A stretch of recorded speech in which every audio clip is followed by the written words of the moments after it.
Hi everyone, I'm Ellen from EVPL Oakland, and it's time again for Chapter Book Storytime.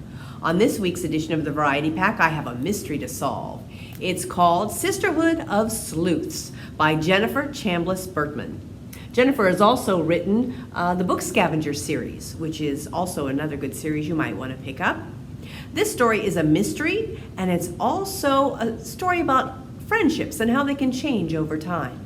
Maizy, the main character in the story, describes her friendship with her best friend Izzy and how it has been changing lately. Chapter 1, An Unexpected Delivery. Hanging out with Izzy lately has been like putting on a favorite sweatshirt that doesn't feel quite right. Like maybe it shrank in the dryer or a seam has begun to unravel. So when Izzy calls to see if Mom and I need extra help at the shop this morning, I'm too surprised to wonder why. You want to help?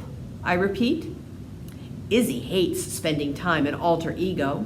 It's a vintage store, and she's convinced some things are haunted just because they came from deceased owners. Like the floral painted handheld mirror that's been in the shop for over a year. She refuses to go near it because she says our spirits will get trapped inside if we look at our reflection. Izzy is dramatic that way. It's one of the things I love about her, and one of the things that kind of bugs me too. I know it's the busy season, Izzy says. Which is true. In addition to vintage odds and ends, Alter Ego rents costumes. But not the cheap kind you buy in a bag from a party store. These are true period pieces, cast-offs from old stage productions, and really nice homemade outfits. September and October are always busy months for Mom, with people renting costumes for Halloween and homecoming events. We could go to Scoops when we're done, Izzy suggests. This makes me pause. Ice cream on a Saturday morning in the middle of September isn't the sort of thing she would normally want to do. But Scoops is where my brother works, at least for a few more days until he goes to college. And Izzy and I did go there sometime over the summer. If there wasn't anyone else in the shop, Max gave us free ice cream, and we had the arcade games in the back all to ourselves. I really want to believe this is Izzy, the old Izzy, eager to hang out and be our normal selves together. Sure, I say, and we can make plans for Shellfish Holmes. We need to figure out the rest of the plot. Oh, what's to figure out? Before I can answer, Izzy reverses course, her voice turning a corner from annoyed to fake calm. Sure, Maizy, we can talk about your movie. Our movie, I say, in case part of the awkwardness between us is that she doesn't feel like I include her enough. Izzy and I make plans to meet at Alter Ego in an hour. I whistle while I lace my shoes, trying not to think about how she snubbed me at school yesterday. Izzy said she didn't. Maybe she didn't. She probably didn't. I keep whistling. You're in a good mood, Dad says as he helps load stuff into the back of Mom's car. It's going to be a great day, I say. And I almost believe it. The parking lot behind Alter Ego is mostly empty this early on a Saturday. It's just me, Mom, and the cars of people in the yoga studio that's on the third floor of the old building that houses her shop. Alter Ego is on the ground level, and the second floor has private offices for people who usually aren't here on the weekend. Can you carry that? Mom raises an elbow to point at a shopping bag in the way back of our SUV. Her hands are full with a large shadow box-like frame my dad built to display marbles in the store window. I grab the bag. It's filled with quilts Mom must be adding to the store's collection, and on top of those rests a plastic tub of the marbles that will fill the frame. As we cross the parking lot, I'm mulling over the problem with my movie plot. Do you think it matters how somebody dies, or just that they died? I ask Mom. She pauses mid-step to boost the frame up with her knee. Well, of course it matters. It matters to the people who love the person. But would it matter to you in a story or a movie? Do you need to know how the character died, or just that they're dead? Mom considers this as she rests the frame against the building and unlocks the back door. I guess it depends on the story. If it's about their death, then yes, it would matter a lot. That's what I think. Mom holds the door open for me as I continue. Izzy says it doesn't matter if... I step forward like I've done a million times before entering the storeroom at the back of the shop. But this time, the lip of wood grabs the toe of my sneaker. I stumble inside, surprised, and launch the bag into the air. It lands with a plump, and the tub falls out. Marbles spill everywhere. Maizy, what in the world? Mom flips on the light switch and looks around as if there's a tripping culprit lurking. Other than the marbles rolling around, the space is tidy as usual. The walls are lined with shelves that hold inventory and supplies organized in orderly bins and baskets, and an empty work table sits in the middle of the room. Marvin, the store cat, patters in to investigate. "Are you okay? What happened?" "Wood sprites," I reply, scooping up a few of the marbles that Marvin is now batting in every direction. "Pretty sure it was wood sprites." "Wood sprites?" She shakes her head and laughs. "Too bad those years of ballet lessons didn't help with your clumsiness." She winks and picks up the fallen bag, leaving the marble tub on the floor for me to refill. "I'm going to set up the rest of this stuff." I call after her as she walks away. For the record, it was months of ballet in first grade, and the lessons did help. I trip with style. I hear Mom laugh again from the next room as I crawl around corralling marbles, except for the rainbow swirl one Marvin is galloping after, and get back to thinking about death, specifically the one that happens in Shellfish Holmes. I reach for the last marble, but Marvin zooms over, his fluffy butt skidding past me as he paws the marble into the next room. "Marvin, you're not helping." I crawl into the costume room, but Marvin gets to the marble first. He scampers after it into yet another room, so I stand up and I'm about to head back to get the marble tub when a loud thud comes from the front step of the shop. "Mom?" I call at the same time she yells from the quilt room, "Maizy, what happened now?" "That wasn't me. It was probably Marvin." It actually sounded more like someone trying to shove open the locked front door. Maybe it's Izzy, even though she knows to come in through the back when the store is closed. Marvin's at the front, tail swishing, so I expect to see a face in the window. But nobody's there. Before I do anything else, I scan Main Street. I don't know why exactly, but it's just the same old shop-lined street beginning to wake up. Mr. Lim sweeps the sidewalk in front of Scoops.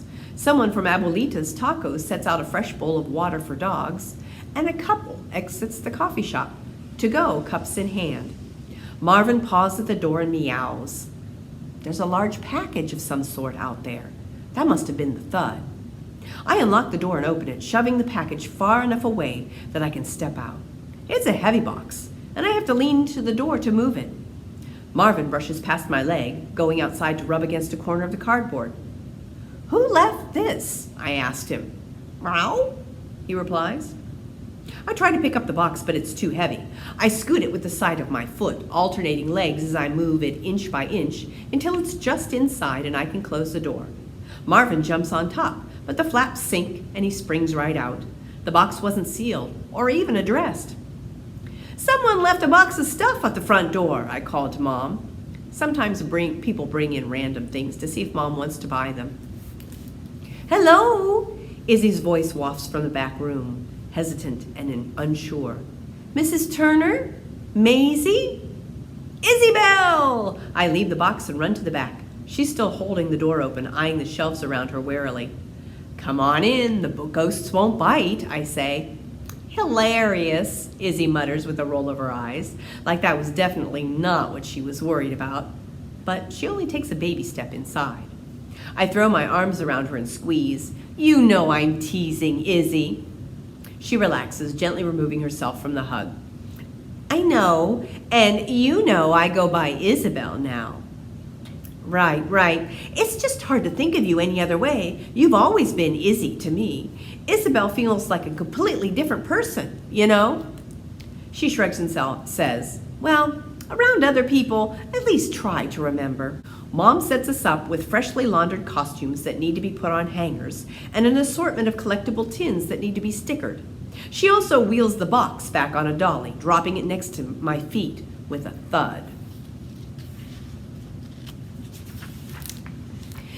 "It looks like mostly books in there, but maybe sort through just to make sure," she says. Mom doesn't normally sell books, so whoever left the box either didn't know or didn't care. Maybe someone meant to leave this at turn the page, she adds. We'll check with Maureen after you go through the box. Izzy opts for the costumes. They probably strike her as less likely to be possessed. Let's talk Shellfish Holmes, I launch in. We've been making movies together since 3rd grade, but Shellfish Holmes needs to be our best one yet. It's for a group project in language arts. We're supposed to pick a genre, like comedy, mystery, science fiction, and a storytelling method to create an original work. Everybody in class will vote on their favorite, not their own, of course, and the winning project will be shown as part of a school fundraiser at the Curio. The Curio is an old movie house that was going to be torn down until a bunch of Larksville residents banded together to save it. Now it's been renovated and the lobby doubles as an art gallery, and the theater has both live concerts and plays and also retro movie nights. Once a month, the feature is a movie made by local teenagers. It's a big deal to have your movie selected, and as soon as I'm old enough, I'm entering my films. But if Shellfish Holmes gets the class vote, then I won't have to wait. I might be the youngest director to have a movie shown at the Curio. Our script has everything a good mystery needs. Detective, Shellfish Holmes. Mystery setup, the leading lady of a play mysteriously dies. Suspects, the director, a castmate, and a boyfriend, because Izzy says there has to be a boyfriend. We even know who did it and why. It was the castmate who wanted the lead role for herself. She tries to frame the director for the murder because he didn't cast her, and she's hoping her boyfriend will become the new director. To help herself look innocent, she's the one to hire Shellfish Holmes in the first place. It's brilliant. It has everything. Everything except how the starlet dies. Izzy says it doesn't matter. Most people won't notice. She says we need to move on from the script and start filming because we only have 2 weeks left to work on it. But I say every detail counts, even if our audience doesn't care. I want to know. Lois will obviously be the detective, but what should we use for the other characters? Should we stick with a sea animal theme, or is it funnier if we mix it up? Izzy sighs and clips a poodle skirt onto a hanger. Maizy, this is a school project, and we're 6th graders now. We can't use stuffed animals and dolls. This isn't a silly game. A silly game? I thunk a book down a little too hard. When Steven Spielberg made his first feature-length sci-fi movie, Firelight, as a teenager, was that a silly game? When Tim Burton filmed his first animated short at 13, was that a silly game? Izzy removes a velvet coat from a dry cleaning bag and holds it up to the window that faces the parking lot. We have to use Lois, I insist. I wrote the script for her. Izzy slides her arm into one sleeve. You can rewrite it. Rewrite it? Rewrite it? Like all the work I'd already put into writing the script didn't matter? Like it had been no big deal and I'd just whip up another with a human detective? I keep piling book after book onto the table, not even looking at them, just thunk, thunk, thunk. The other day you said we were taking too long with the story, that we should move on to filming. And besides, the detective has to be a lobster. It's Shellfish Holmes, remember? That's the whole joke. I half expect Izzy to point out that clams and crayfish and shrimp are shellfish too, so the detective doesn't have to be a lobster, but Izzy doesn't say any of that. Instead, she walks to the costume room to get herself a full-length view in the mirror. What if we paired up with Link and Ben? Link? That's the only word that pops out of my mouth, but my head is full of them. Questions like, how did we go from arguing about Shellfish Holmes to talking about Link and Ben? And why in the world would we partner with them anyway? And Lincoln Diaz, everybody calls him Link. I know who Link is, and Ben too. We're all in the same class.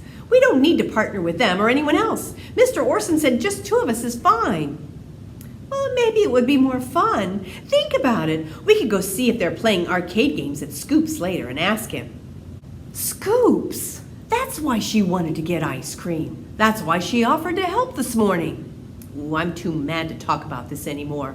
I plunge both hands into the box of books and lift an armload, letting them topple onto the others I've already removed. These books are nearly identical. Faded denim blue covers with dark blue letters and the silhouette of a lady peering through a magnifying glass. Izzy gasps, and despite myself, I look over. The velvet coat has been hung up, and the next costume she's removed is a giant lobster. For real, It's like red onesie pajamas, and with an orange belly and a lobster-shaped hood with eyes the size of tennis balls. I clap both hands over my mouth in shock.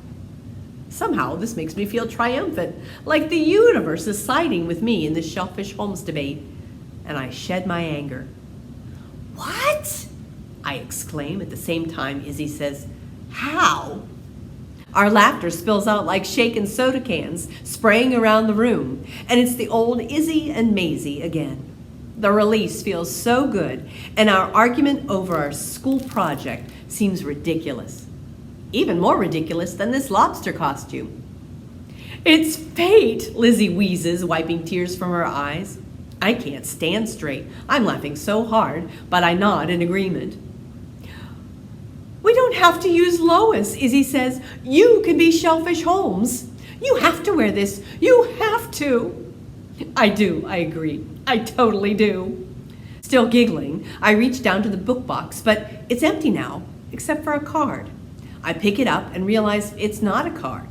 It's actually a photo, an old photo with a digital date stamped on the bottom, 4/16/1993. There are 3 women smiling at the camera, and my gaze locks on one. I know that smile. I've known that smile my whole life. The wisp of a shiver tiptoes down my spine as I look from the photo to the empty box, trying to make sense of how it got there. "What is it?" Izzy asks. I turn the photo toward her and tap the woman on the right. "That's Jacuzzi." Chapter 2, Ice Cream Escape. "That's Jacuzzi?" Izzy leans forward, squinting. "I think so." A stranger eavesdropping would probably think Izzy's disbelief came from me stating that a person was a hot tub. But Izzy knows my grandma, Susie, and she knows that when I was 3, Jacuzzi was how I said her name. And it stuck. She's been our Jacuzzi ever since. I study the picture more. There's Jacuzzi and another woman who looks about the same age, and in between them stands an older, white-haired lady. All 3 have big smiles on their faces, and they're dressed up like they're at a special event, maybe a wedding or something like that. "Jacuzzi kind of looks like your mom there," Izzy says. I take in the pile of books on the table in front of me. I wonder if she left these outside. That would be a weird thing for Jacuzzi to do. Why wouldn't she just leave them on our front porch or give them to us in person? "Hey, Mom!" I leave the storage room and find her in the front. The close sign has been flipped to open, and she's rearranging things in the window to make space for the frame. Once it's filled with marbles, the floor will be spotted with rainbows when the sun hits it in the afternoon. I hold the photo out to her. "Look what I found in that box." Mom leans close for a good look. "That's Jacuzzi," she says. "I know." Mom's brow is folded like she's waiting for the punchline of a joke. "It was in that box," I say again, "along with all the books." "That makes no sense," Mom says. I shrug. I don't know what else to say. Mom heads back to the storage room, and I follow her. When she sees all the books, she breathes in sharply. She lifts up one, then another. "The Secret at Shadow Ranch," "The Haunted Bridge." These are Nancy Drew's. The name Nancy Drew rings a bell, but I didn't realize that's what those books were, or that the series was so old. Why did she do this? Mom seems to be asking the books this question, more than me and Izzy. She pulls out the basket where she stores her purse and retrieves her phone. A few taps on the screen, and she waits with it pressed to her ear. There's a faraway, tinny voice of Jacuzzi, and my mom says, "Mom, what were you thinking?" Izzy and I change a look, our eyes wide. Mom sounds really annoyed, and I don't understand how a box of old books and a photo could rile her up. "I don't mean for dinner tonight," Mom continues. "I mean the box you left outside the store. Nancy Drew's. Seriously? Is that supposed to be a joke? And you didn't drive those over here, did you?" Now I think I might understand, at least a little bit. Jacuzzi injured her foot a few weeks ago, and her doctor still hasn't given her the okay to use her card. Izzy mouths, "Ice cream?" I may have been annoyed about her wanting to go to Scoops earlier, but now I'm relieved at the excuse to go away. I tell Mom we'll be back, and she nods, but she's saying, the books, Mom, you left them outside the store." Once we're outdoors, waiting to cross the corner, Izzy says, That was so awkward. I don't understand what just happened. Why was your mom so upset about those books? I shrug. The whole thing had me confused. Why my grandmother would leave them outside the store like that, and why it bothered Mom so much. We walk past the workers taking down the floral hanging baskets from lampposts and replacing them with scarecrows. I push open the door to the ice cream shop and Max yells, "Welcome to Scoops," before looking up. He flicks his hair out of his eyes as he offers a cone to an elderly man holding a little boy's hand. Then he spots us. "Hey, Maizy." As we wait for Max to finish ringing up his customers, Izzy whispers, "You're so lucky." "Why?" "You can come here whenever you want." I frown at Izzy because she's never been that into ice cream, but then I see she's watching the back corner where the arcade games are. Just like she thought, Link and Ben are there, laughing and pounding their hands against the controls. I don't have to be a brilliant detective to figure out it's not the ice cream she wants to spend more time with. Izzy doesn't want any ice cream, so she goes to the back to talk with Link and Ben. Maizy waits for ice cream, chats with her brother a little bit about the strange box of books, but when she goes back to the back of the shop, Izzy is talking about their movie project. "It's hilarious," Izzy's saying. She waves me over. "Maizy, come here. I was telling them about your script for Mr. Olson's class. Tell them how funny it is." I feel a little taller hearing Izzy rave over something I wrote, but at the same time, I don't know if she really means it. Maybe she's just trying to impress the boys. Link and Ben turn, eyebrows raised and waiting for me to crack them up, I guess. Finally I say, "It's funny?" Ben goes, "Heh," like I actually told a joke, but he's nice like that. Link nods and says, "Okay." He turns back to the game and puts in another quarter. "Ooh, I want a turn," Izzy says, and squeezes by Ben to claim the second controller. Ben leans against the machine to watch them play. And I stand alone, behind them. This is feeling super awkward, staring at the backs of Izzy, Link, and Ben. And I know from being here during the summer that Izzy's pretty good at this game, so I might be standing here for a while. I pull my phone from my pocket and look at the screen, pretending to see a message from my mom. "Oh, hey, my mom needs me back at the store." I wait, giving Izzy a chance to tell me to hold on, she's coming too. But she keeps playing. So, I should get going. I might as well be a lamp for how interested she is in me. "Okay, so, gotta run."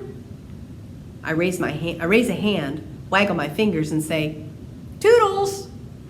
Toodles? Where did that come from? I spin away before Izzy or anyone else sees my face flame bright red. I move like a person with places to go, who totally meant to say Toodles. Ugh. But then I push the wrong side of the door and it doesn't open. "It's the other side, dear," says an elderly man. "Thanks," I reply way too loud. I'm finally outside the ice cream shop. I head for the crosswalk, completely embarrassed, but even more than that, I'm annoyed. Annoyed that Izzy pretended to want to help at my mom's store.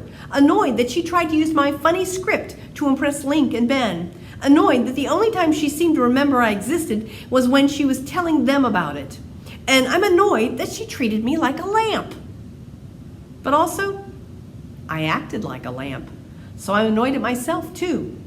Because nobody can treat you like a lamp if you act like a spotlight. Ooh, I like that line. Let me read that one again. Nobody can treat you like a lamp if you act like a spotlight.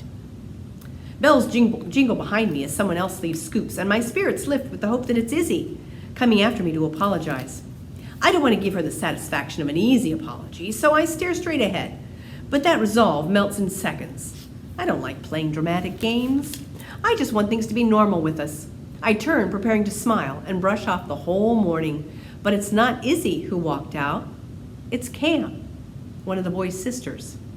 She jogs up to me, then comes to a stop, feet spread apart and straddling a crack in the sidewalk. She jabs her hands into the front pockets of her hoodie and says, "So this funny movie of yours? Isabel wants you to meet at the park later to work on it. At 3, if that works for you." I feel like I'm trying to do a complicated math problem in my head. Is Cam telling me this because Izzy wants to work on the movie, just me and her like we planned? Or did she actually ask Link and Ben to join our group? Did they say yes? Is Cam part of the group project too? Do the answers to my questions really matter? It's only a school project, and maybe a bigger group would be more fun, like Izzy said. And there are a lot of roles in the script. And if we're not going to use the stuffed animals, then having more people would be easier than if Izzy and I played multiple parts. Sure, yeah, fine, I say, not entirely certain what I'm agreeing to. Cam turns to jog back. Cool, she says over her shoulder, clearing up absolutely nothing.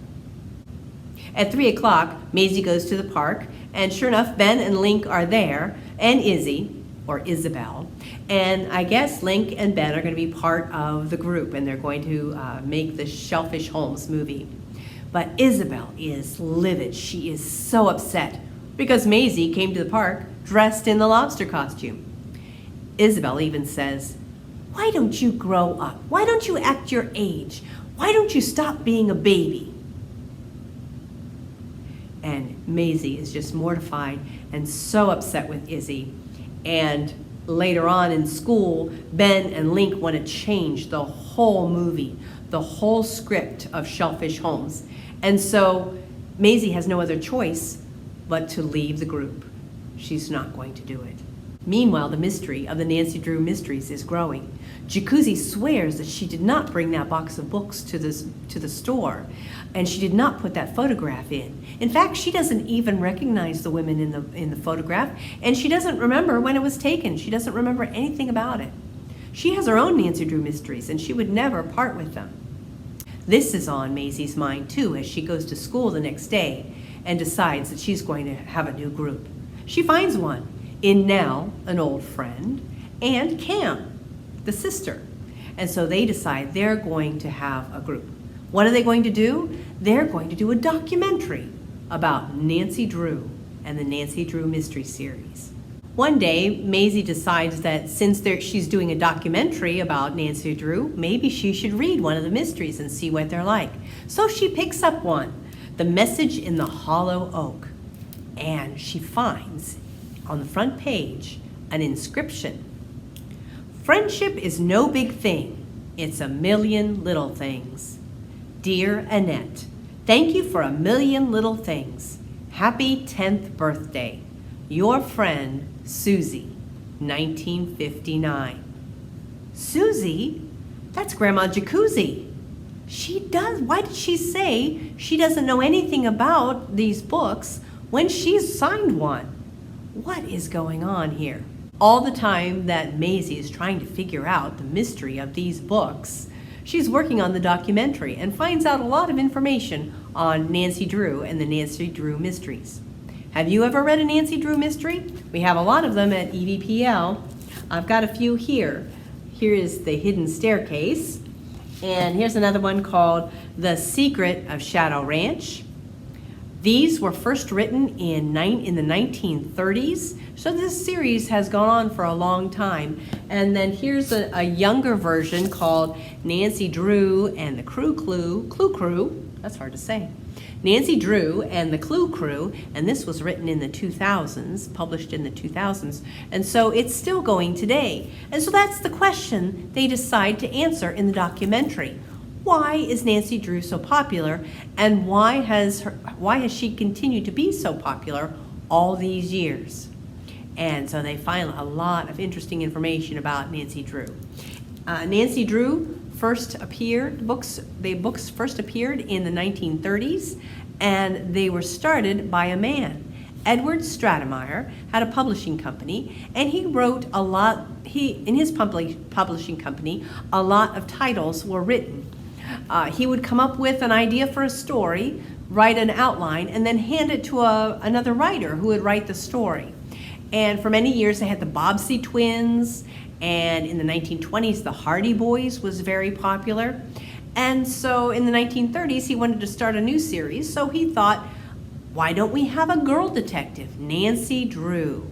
The first Nancy Drew writer wasn't Carolyn Keene at all. That's a pen name that Edward Stratemeyer came up with. The first writer for the series was Mildred Wirt Benson, and she wrote the first 23 of the first 30 books. So Many different authors have written the series over the years. As Maizy works on the documentary and learns a lot about Nancy Drew, she also learns a lot about friendship. Nell and Maizy used to be friends when they were very, very little, but they kind of drifted apart. But now they're getting back together and they're really enjoying spending time together. Cam is a new friend that Maizy has made. And even though she's very, very angry with Isabel, what she did to the project and the things that she said to her, she still hopes that someday they can be friends. When I was little, I remember reading Nancy Drew, but I have to confess, I didn't like her very much. I'm not sure why. There are even some people in Sisterhood of Sleuths that talk about why they don't like Nancy Drew. Maybe I had the same reasons as they did. But after reading The Sisterhood of Sleuths by Jennifer Bertman, I think maybe I want to pick one up. So, here I've got The Hidden Staircase. Chapter 1, The Haunted House. Sounds good. Ooh. Ooh. Oh, that's all we have this week for Chapter Book Storytime. Thanks for joining me. Please come to one of our locations. We can find The Sisterhood of Sleuths for you, or also pick up a Nancy Drew mystery. See what you think. Thanks for joining me. Bye-bye.